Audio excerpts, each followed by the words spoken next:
முருகனோட முதல் படை வீடான திருப்பரங்குன்றத்தில் இருக்க முருகன் கோயிலில் 14ஆம் தேதி கும்பாபிஷேகம் நடந்துச்சு.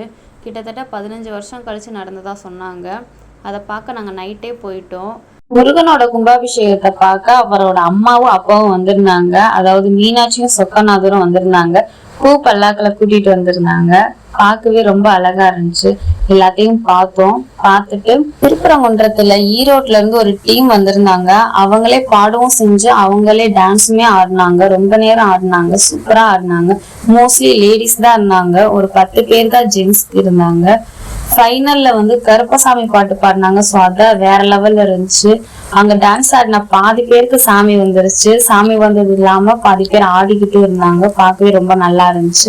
எல்லாரும் ஒரே மாதிரி ஆடிட்டு இருந்தாங்க. மார்னிங் 5:30 போல முருகனுக்கு கும்பாபிஷேகம் முடிஞ்சிருச்சு. எல்லாருமே கும்பா தண்ணி வாங்குற மாதிரி அந்த இரிகேஷனுக்கு யூஸ் பண்ற அந்த ட்ரோன்ல வச்சு எல்லாருக்குமே கும்பா தண்ணியை தெளிச்சு விட்டுட்டாங்க. முருகனுக்கு கும்பாபிஷேகம் முடிஞ்ச உடனே அன்னதானம் கொடுக்க ஸ்டார்ட் பண்ணிட்டாங்க. அங்க சாப்பிட்டுட்டு டைரக்டா வீட்டுக்கு வந்துட்டோம்.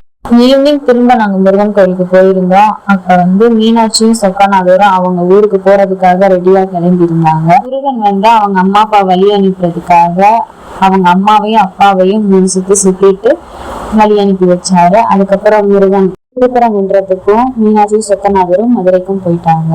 நாங்களும் அதுக்கப்புறம் வீட்டுக்கு வந்துட்டோம். பாய் பாய். அடுத்த வீடியோல பார்க்கலாம்.